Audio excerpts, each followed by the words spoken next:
All right, now we move to the co-main event of the evening for the UFC Women's Flyweight Championship of the world. You have the champion, reigning, defending champion, I should say, in Valentina the Bullet Shevchenko, who is the only UFC Women's Flyweight champion to ever be in the UFC. And she has a record of 22 victories and 3 defeats, with 15 victories coming by way of finish. On the other side, you have the number 4 ranked Taila Santos, who comes in with a phenomenal record of 19 victories and 1 defeat, with 13 out of those 19 victories coming by way of finish. 10 KO, TKOs, and 3 submissions in this fantastic co-main event. I think that Taila Santos is the best option and the most interesting fight that Valentina Shevchenko could take right now in her UFC career. I also think it's her most challenging fight. And that doesn't mean that I don't think that Shevchenko is going to win or anything like that. But I definitely think that Santos is the toughest challenge that Valentina has had to fight so far. We're going to look at the overall stats really quick. 22-3 for the champion in Valentina to 19-1 for Taila Santos. Taila's going to have a 1-inch height advantage, 5'5" for the champion in Valentina to 5'6" for Santos. She's going to have a 1-inch reach advantage, 68-inch reach to a 67-inch reach for the champion in Valentina. 38-inch leg reach for Valentina Shevchenko to 37.5-inch leg reach for Taila Santos.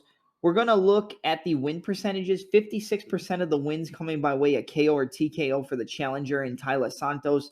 39% coming by way of TKO or KO for the champion in Valentina.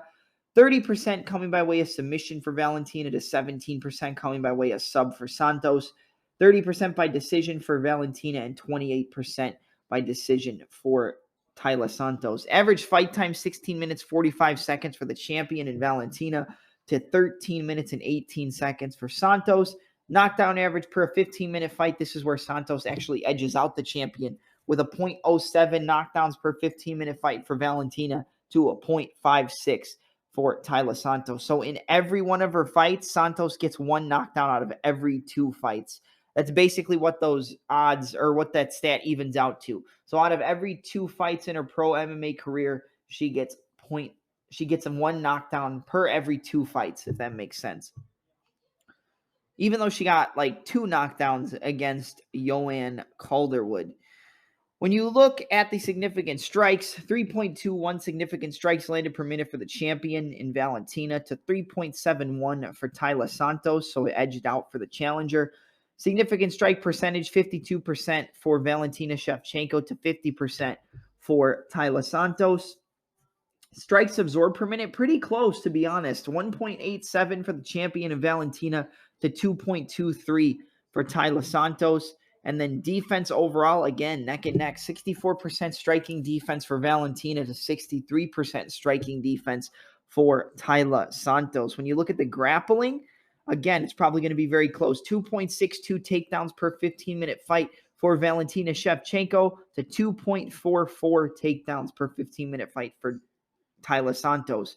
Takedown accuracy, again, on the side of the challenger. 64% takedown accuracy rate for Valentina Shevchenko to an 86% takedown accuracy rate for Taila Santos. 77% takedown defense for Valentina Shevchenko to an 88% takedown defense for Santos.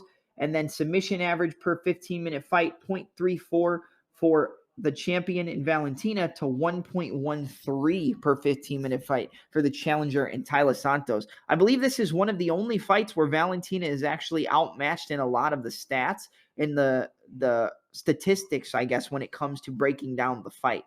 Again, I said this is her most interesting fight currently, 19-1 versus 22-3, and I think this is going to be her toughest matchup, and I think it's going to play out to be Valentina's toughest matchup to date. I like the fight a lot, actually. I didn't like it so much leading up to it. I was like, oh, Santos' record isn't that crazy, but it is a good fight. And then I really started looking into it. And although the wins aren't coming over the greatest caliber of competition, I think that Santos can pull it off here. And again, I'm not making a pick yet, so don't jump down my throat yet. But I would not be surprised if we see an upset on the night for Taila Santos to become new. We're going to look at the fights for Taila Santos. So in the UFC, she had a win on the Dana White's Tuesday Night Contender Series via decision. She lost her UFC debut to Mara Romero Barella, who her overall MMA record is pretty terrible. It's 12 wins and 9 defeats, but she lost her UFC debut via decision. She came back, defeated Molly McCann via decision, defeated Jillian Robertson via decision, and then also defeated Joanne Calderwood by dropping her twice in the first round with a beautiful left hook right hand and a 1-2, and then jumping on her back and getting the rear naked choke. That was when Calderwood was going to get the fight against Valentina Shevchenko for the title, but Valentina had to pull out of the fight, and then Jennifer Maia beat Joanne Calderwood or Joanne Wood, and then ended up getting the title shot instead. But at the time when at the time when Santos beat Joanne Calderwood, it was a big deal. Like, it was a big deal that she got that victory, and not only got it, but finished her in the first round. I know she got finished by submission, and she has been submitted before by the likes of Jennifer Maia, but she's never been dropped and stunned like that in her MMA career, at least to my knowledge. I could be wrong, and you can correct me in the comments or correct me anywhere you want if I am wrong here. But, I mean, the stats are very close. The stats do favor Taila Santos in a lot of areas for this fight. And, she's got a 1-inch reach advantage, a 1-inch height advantage. So, it is close. But the one thing I think that Taila Santos is going to have the advantage in here is the fact that she is a decently technical striker, but she doesn't care to go into the fire. She doesn't care to push forward, get in the face of Valentina Shevchenko, and throw those combinations, the wide left hooks, the wide overhand rights, the 1-2s, the overhands, the left hooks. I mean, she caught Joanne Wood with a wide overhand left, a left hook, and a wide overhand right, a 1-2. She does have good straight punches, but she also wings her punches too. And I think that against a girl like Valentina, you can't stay on the outside and respect her too much. Like, Jessica Andrade went in and tried to get in close, take her down, rough her up. But she was going up a weight class. She wasn't big enough, and she was strong, but she didn't have the strength advantage. And again, she was going up a weight class. Santos is close in height. She's close in reach. She's a big, tall, long, rangy girl, and she uses her range. But she's not afraid to bite down on the mouthpiece and get into your face and try to land wide looping shots or just land volume on you and push you back. I don't think she's going to give Valentina as much respect as her previous opponents. And I think that's where the success is going to come in this fight for Taila Santos.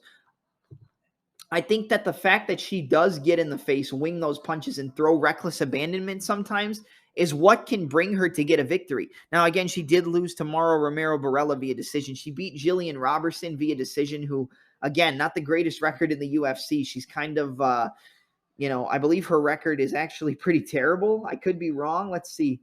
Jillian Robertson is 10-7. So, 10-7. Mara Romero Barella did beat her, and she has a record of 12-9. So, the girls that she's lost to aren't the best. The girls she's beat, Roxanne Modafferi, that's a good win. 25-20, not the greatest record, but she's a veteran. But the best win clearly is coming over Joanne Wood. I think a lot of people are going to count out Santos here because it's Valentina. She's had the championship for so long. She's been unstoppable unless your name was Amanda Nunes. She beat the current UFC women's bantamweight champion in Juliana Pena via submission in the first round. I believe it was the first round. If Valentina wins this fight, I guarantee you she goes up and fights Juliana Pena if Pena gets past Nunes in the rematch.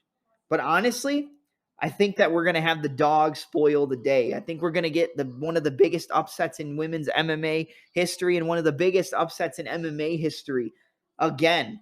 I know that Juliana Pena just beat Nunes, and you can't really get a bigger upset than that. You can get it here. I think that the fights that Valentina has had, whether it was against Andrade, who she was able to outpower for her moving up a weight class, against Lauren Murphy, who was just gun shy and didn't really have much of anything to offer in terms of being on the feet and on the ground. Jennifer Maia did lose the fight, but she did win a round by getting Valentina down to the ground and, made her look human, but she adjusted, and then Valentina obviously won the other 4 rounds. But she did take her down. She did have good top control, good top pressure. Santos is going to be close to the size of Valentina. She's going to be tall, long, rangy. I think if they go to the ground, she can potentially hold her down for some of those rounds. And on the feet, I think she has that I don't give a shit attitude to close that distance and not allow Valentina to kind of point fight her way or karate style point fight her way to a decision or a knockout. I'm not saying that Valentina's a decision fighter, but she's not going to be able to have that clean technical fight that she's used to having in a lot of her other performances. And I'm going to go with the underdog here. I'm going to go with Ann New. So my pick for this fight is going to be the number 4 ranked Taila Santos to defeat Valentina the Bullet Shevchenko via a 48-47 unanimous decision. I don't think she finishes her. I think it's a possibility with the power and the recklessness that she does possess, but I think she's going to edge her out 3-2, and we're going to get a 48-47 split decision with Taila Santos becoming the new women's flyweight champion. That's probably going to be my most bold pick on the podcast today. And I know Santos is a plus 450 underdog. I mean, even if you think Valentina is going to dominate her, why not throw a little bit of money on Taila Santos? I just broke the fight down. I feel like I explained it pretty well, but I'm leaning the underdog. That doesn't mean you guys have to. And this is actually the first time I think I've ever picked against Valentina.